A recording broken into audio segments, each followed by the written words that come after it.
Assalamu alaikum students. How are you all people today? I hope you all are fine by the grace of Almighty Allah.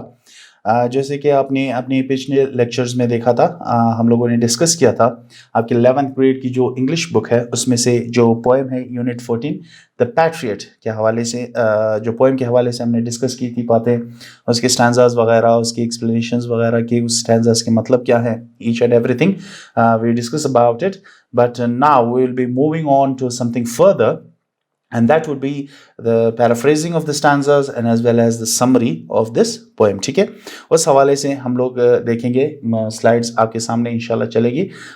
As I tell you every time, kindly keep the books right in front of you so that you may match the stanzas with the paraphrasing which we have on the screen. ठीक है, जो जो stanzas यहाँ पे paraphrase होंगी screen में आपके सामने, तो उसके साथ आप मैच करते जाएं, उसको कंटिन्यू करते जाएं. ठीक है, and another thing, if you want to note down each and everything, I hope you have a notebook also with you, and in order to improve your writing as well, if you note it down, pause the video, that would be much better. ठीक है, video pause कर लें और उसके बाद उसे लिख लें. लिखना आपकी राइटिंग बेहतर करेगी. जैसे कि मैंने आपको पिछले लेक्चर्स में भी बताया है कि जितना बंदा पेन से दूर रहता है उतनी उसकी राइटिंग ख़राब होती है. Okay, so don't let your writing get spoiled because of sparing the pen. ठीक है, डोंट स्पेयर द पेन. जैसे कि कहावत भी है कि spare the rod spoil the child. I would say spare the pen spoil your writing. Okay, so it would be better if you write it down so that आपकी writing practice भी साथ साथ चलती रहेगी. ठीक है, so I hope the screen is clear enough for you people to look into. So हम जैसे कि बता रहे थे कि यूनिट 14 के हवाले से पैट्रियट जो पोएम है उसके हवाले से डिस्कस करेंगे आपकी ग्रेड 11 बुक इंग्लिश की. उसके हवाले से हम लोग समरी और उसके बाद पैराफ्रेजिंग करेंगे स्टैंजास की. ठीक है, सबसे पहले है आपकी समरी के हवाले से हम लोग डिस्कस करते हैं कि ये जो पोएम कलेक्टिवली जो होती है, समरी का तो इंशाल्लाह आपको पता ही होगा क्योंकि आप कोई ये पोएम नई चीज़ नहीं है जो आप पढ़ रहे हैं. आपके ऑलमोस्ट 7th 8th ग्रेड से या बचपन से ही आप पोएम्स पढ़ते आ रहे हैं, लेकिन अभी आप इस लेवल पे पहुंच गए कि आप ईच एंड एवरी स्टैंजा को पैराफ्रेज करना सीख गए. एंड समरी जो कलेक्टिव उसकी जो समरी होती है पूरी पोएम की, कि उस पूरे पोएम में आखिर है क्या. ओके, सिंपल लैंग्वेज जो अंडरस्टैंडेबल लैंग्वेज होती है. पोएटिक लैंग्वेज थोड़ी सी डिफिकल्ट होती है क्योंकि वो लिटरेरी लैंग्वेज होती है. ठीक है, so that's why it's a bit difficult to understand and summary is explained in a very simple English. Okay, so उसी हवाले से हम लोग डिस्कस करने जा रहे हैं इस पोएम द पैट्रियट के समरी के हवाले से. So now we move on to the summary of this poem. So the poem, I hope so, words are huge enough so that you can read it. Okay, so यहाँ पे हम explain करेंगे इसका इस poem के summary के हवाले से. सो इसका जो पोएट था रॉबर्ट ब्राउनिंग, उसके हवाले से भी मेंशन है यहाँ पे. So Robert Browning's the patriot is a brilliant piece of dramatic verse. Okay, ये एक ड्रामेटिक वर्स है.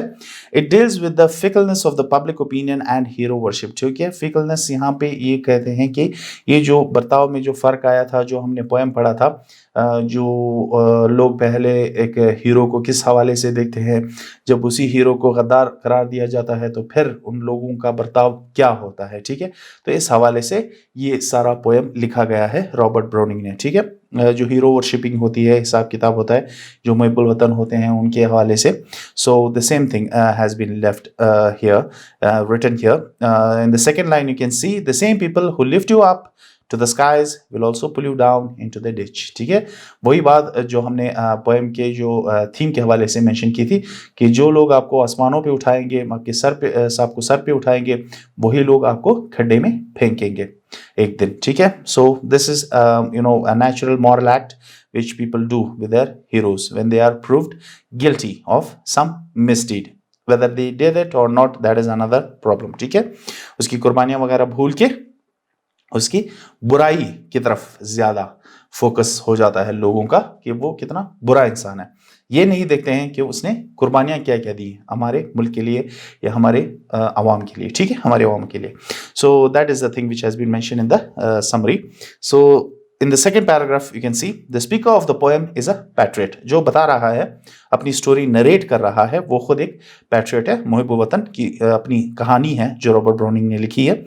So he thinks of his glorious past, okay, अपनी ग्लोरियस पास्ट के हवाले से, अपने जो शान और शौकत वाली जो माजी थी उसके हवाले से बात कर रहा है. A year ago he was given a grand welcome, एक साल पहले उसे अच्छा खासा बहुत ही ग्रैंड वेलकम खुशामदीद की थी उसको जब वो टाउन में पहुंचा था, अपने शहर में पहुंचा था.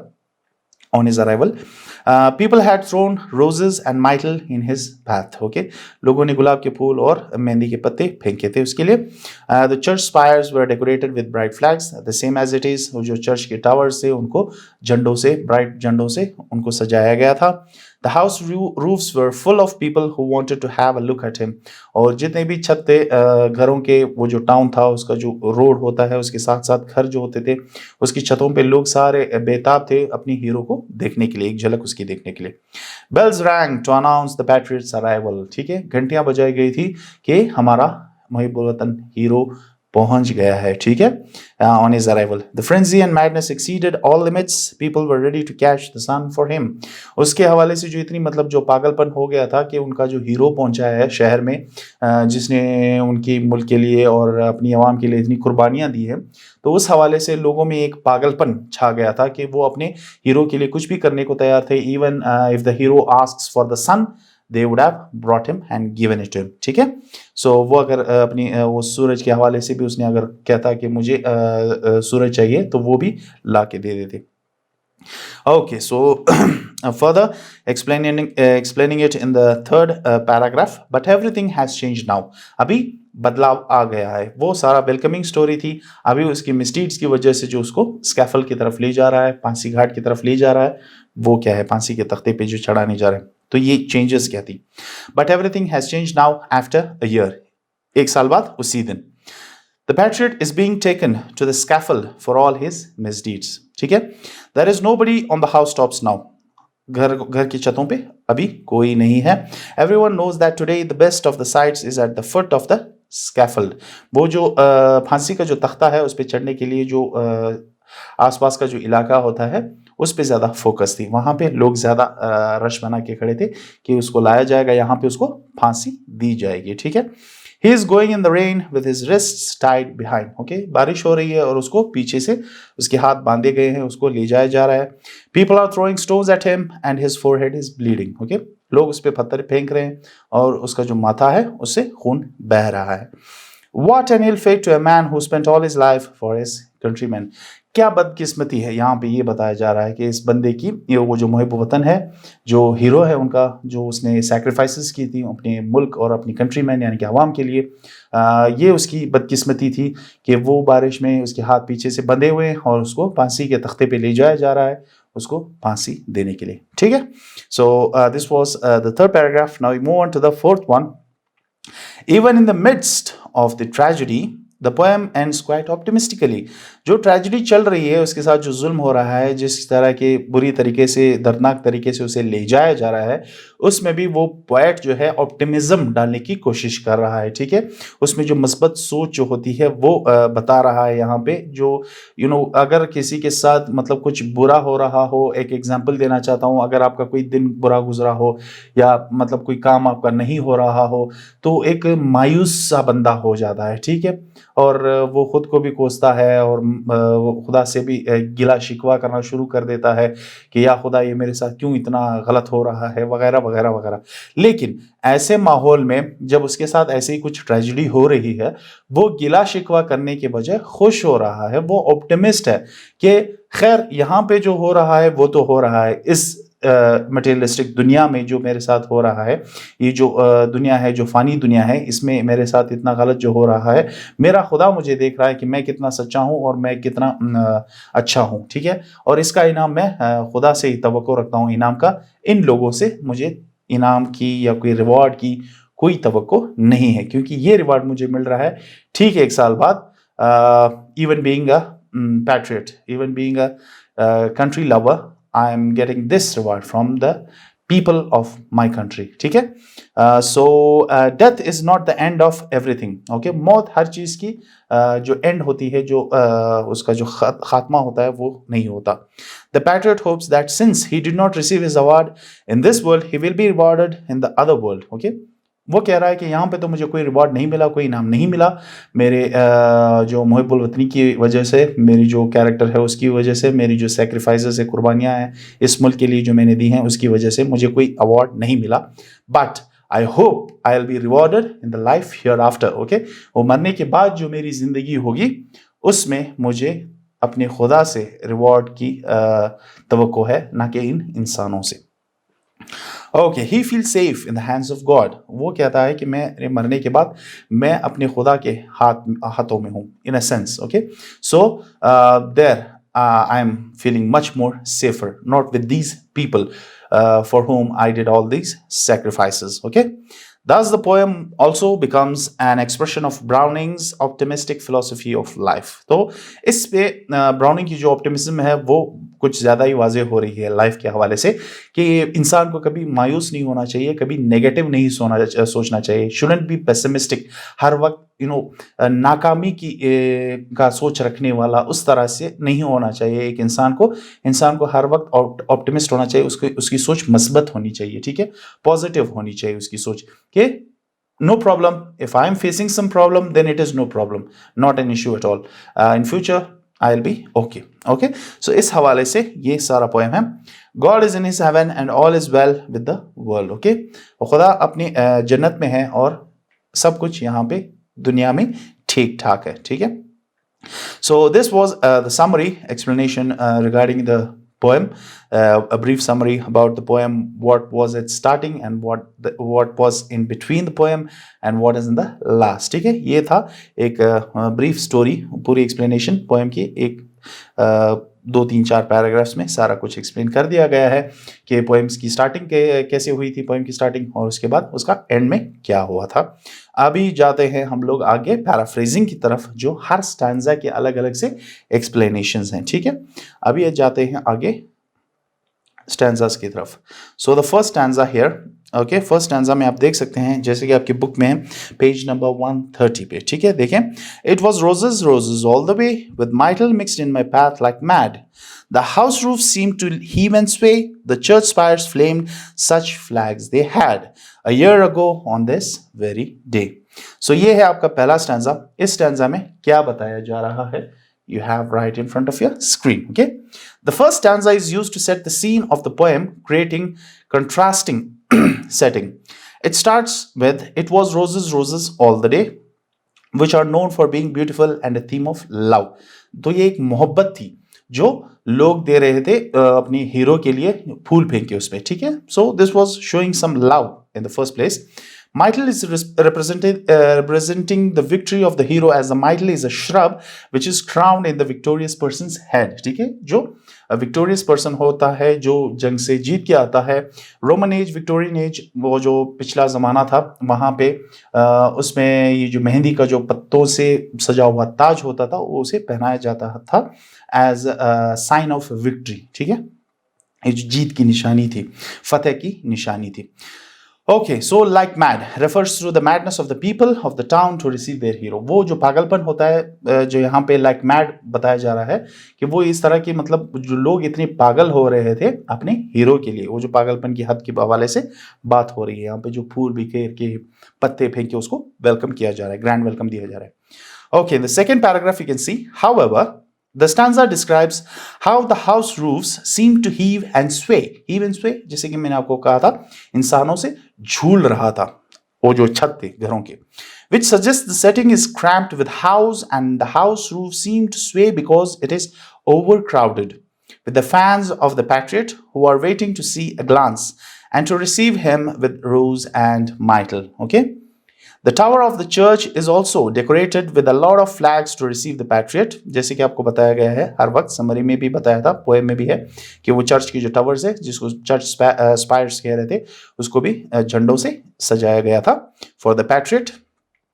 This is the first signs of the poem being based in the town where people are living in poverty. So ये एक पहला सीन है, सिनारियो जो बताया जा रहा है पहले पैराग्राफ में, कि वो एक गरीब टाउन होता है, वो शहर होता है, उसमें इतने धूमधाम से अपने हीरो को, अपने मुहिब वतन हीरो को वेलकम किया जा रहा है. ठीक है.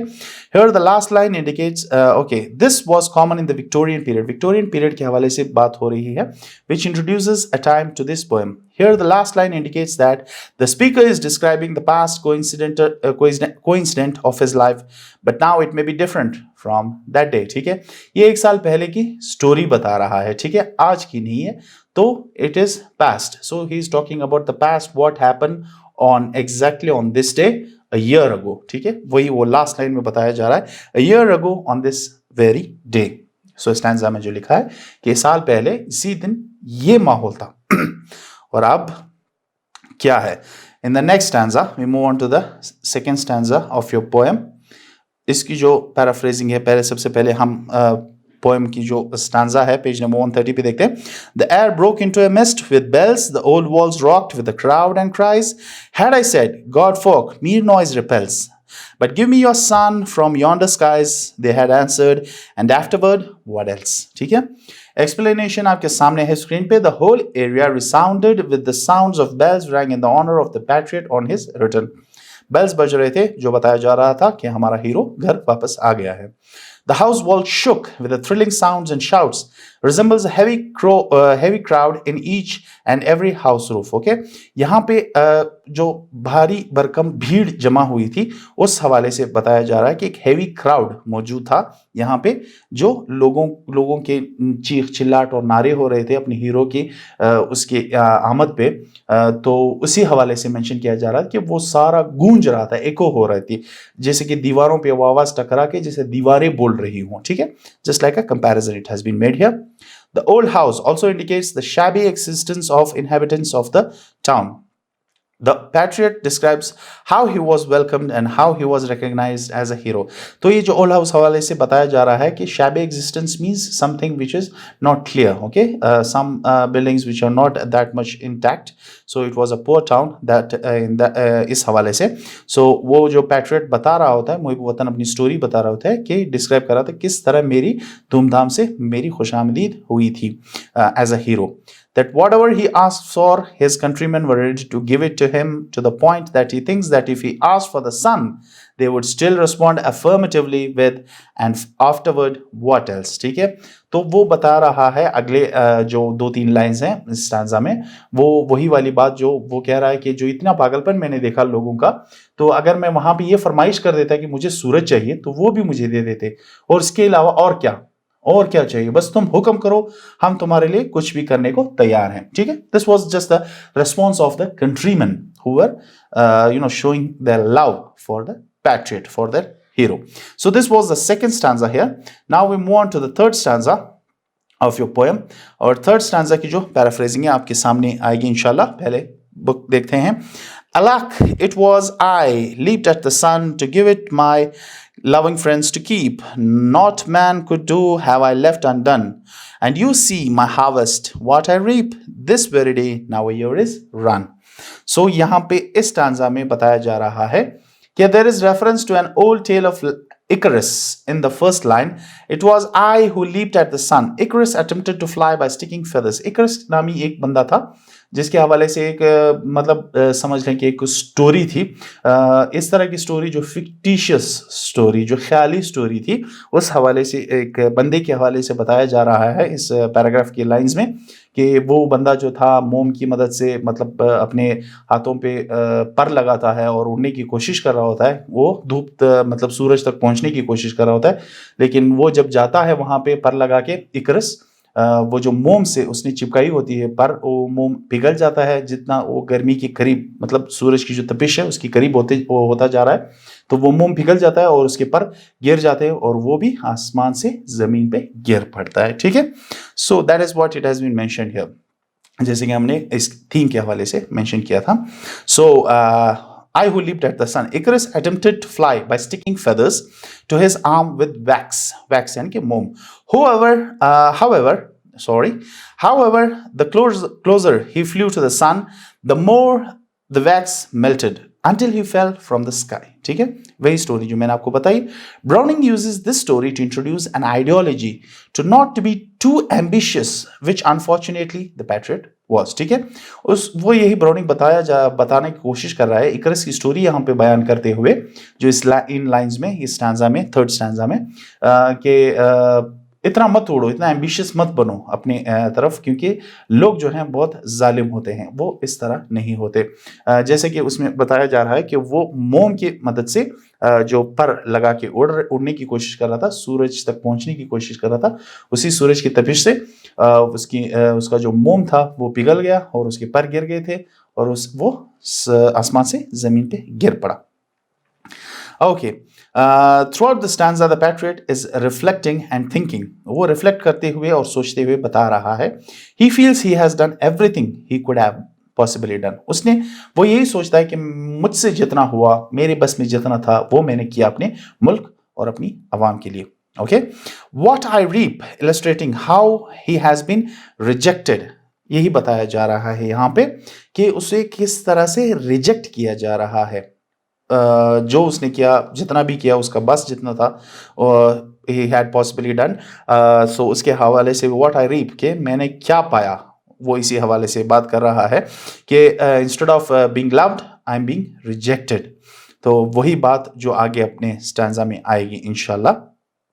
So instead of believing his course of action, he expresses grief that his all glory is forgotten within only 1 year by his fellow countrymen. सिर्फ एक ही साल में वो मेरी सारी कुर्बानियाँ, सारी सैक्रिफाइसेस जो भी मैंने की अपनी आवाम के लिए, कंट्रीमैन के लिए, अपनी मुल्क के लिए, वो सारा जाया गया. ठीक है, सो इस हवाले से बताया जा रहा है इस स्टैंजा में.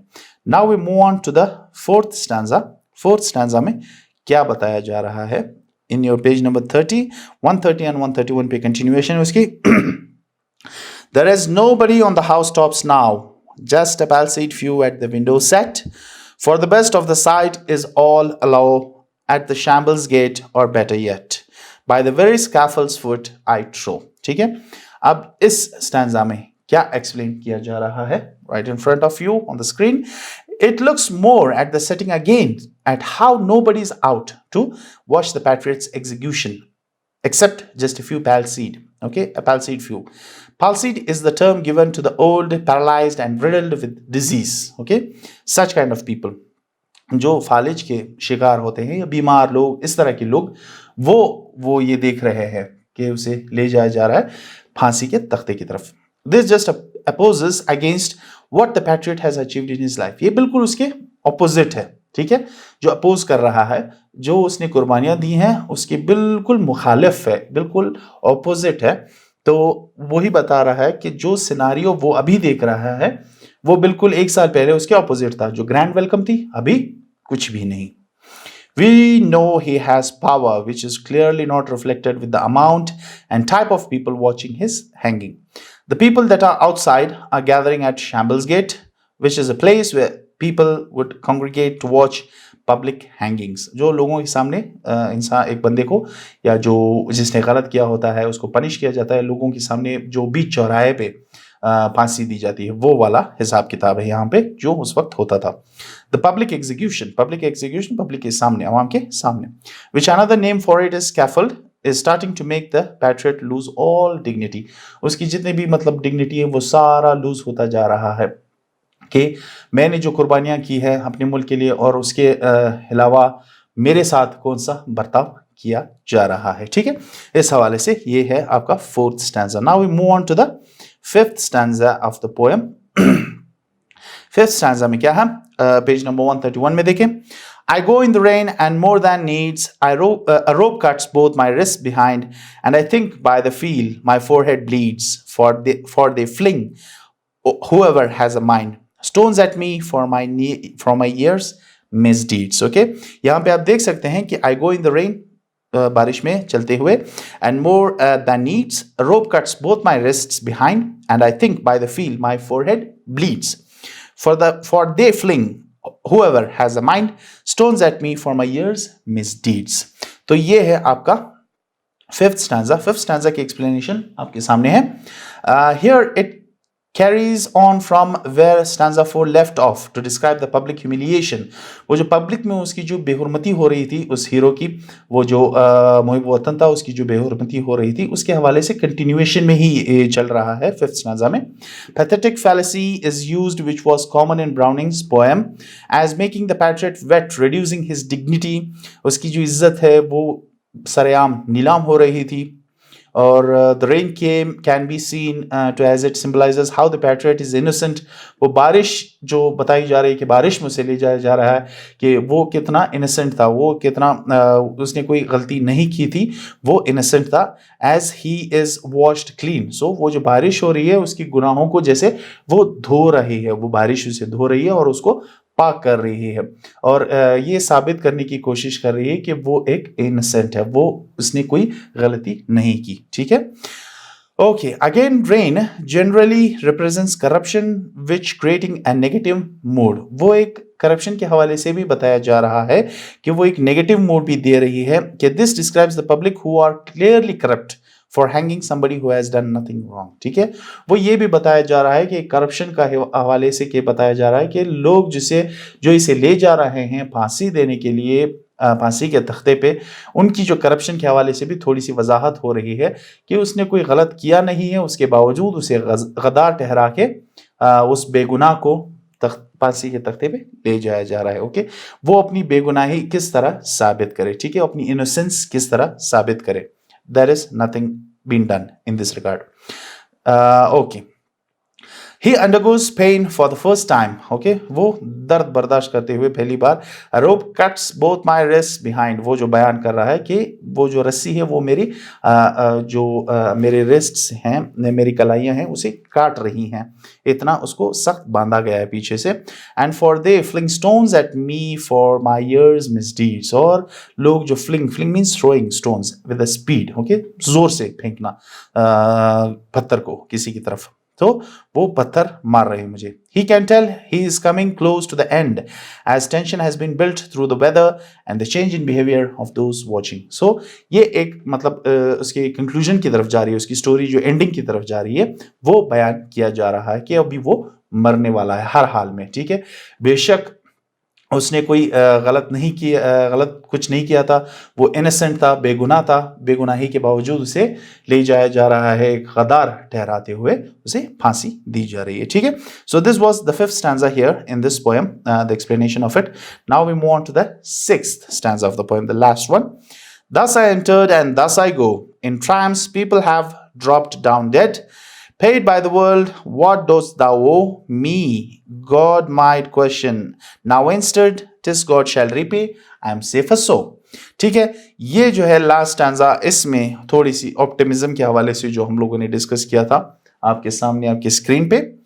Here in the last stanza, it can be summed up as the stanza where the patriot finally dies. Okay, he's going to die. He knows that. So यहाँ पे वो मरने जा रहा है. He is almost dead. The ending is more upbeat than expected considering the previous stanza. Okay, यहाँ पे थोड़ी सी upbeat के हवाले से बताई जा रही है, थोड़ी सी मतलब इसमें जज्बात ज्यादा हो रहे हैं. वो किस हवाले से? He comes to the conclusion that some people die from doing good. कि कुछ लोग जो है ना अच्छाई करके भी मर जाते हैं. In triumphs, victory, in triumphs people have dropped down dead. और फतेह के वक्त भी लोग मरते हैं. He refers back to religion to create a universal meaning to the poem. तो यहाँ पे वो मजहब का भी थोड़ा टच दे रहा है. कौन? Robert browning. ठीक है. Tis God shall repay, I am safer so. He feels safe even though he is dying. वो मरने जा रहा है फिर भी वो अपने आप को सेफ महसूस कर रहा है. How is that? Because he knows that people are not going to give me any reward for my sacrifices. Rather, my God sees me and he knows everything, so he will reward me in the life hereafter. ठीक है. So ये यहाँ पे बताया जा रहा है कि even though he was dying, he is dying, he says that tis God shall repay. I am safer so. Because he knows morally he has done right. उसने अच्छा ही किया, उसने कोई बुराई नहीं की है. And God will see this. और खुदा उसे देख रहा है. He feels fairly safe that he will go to heaven and not to hell. तो वो जन्नत की उम्मीद भी जा रहा है कि मैं सीधा जन्नत में ही जाऊँगा क्योंकि मैंने कुछ गलत नहीं किया, मैंने कोई मिसडीड या गलत काम नहीं किया, मैं बेगुनाह हूँ, मैं इनोसेंट हूँ और मुझे अपनी इनोसेंस की वजह से ही मेरी जो पैट्रियटिज़्म हर चीज़ को पीछे रखे मुझे फांसी के तख्ते पे चढ़ाने के लिए ले जाया जा रहा है और मरने के बाद मुझे पता है मुझे जहन्नम नहीं जन्नत ही मिलेगी because I have done nothing bad. I have done always done good for the nation, for the people of my nation, my countrymen. Okay.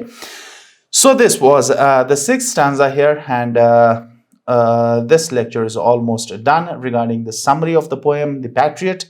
आपका जो यूनिट 14 है उसके हवाले से हमने समरी डिस्कस की, उसके जो स्टैंजास थे उसकी पैराफ्रेजिंग की, ये भी सारी चीज़ें आपके सामने हैं, you can note it down. Thanks for your patience and for listening the lecture patiently. इंशाल्लाह हम आगे दूसरे लेक्चर्स जो डिस्कस करेंगे आपके दूसरे यूनिट से रिलेटेड, उसके क्वेश्चन आंसर्स वगैरह वगैरह जो भी ग्रामेटिकल पार्ट है वो अपने अगले लेक्चर्स में डिस्कस करेंगे. टिल देन, अल्लाह हाफिज़.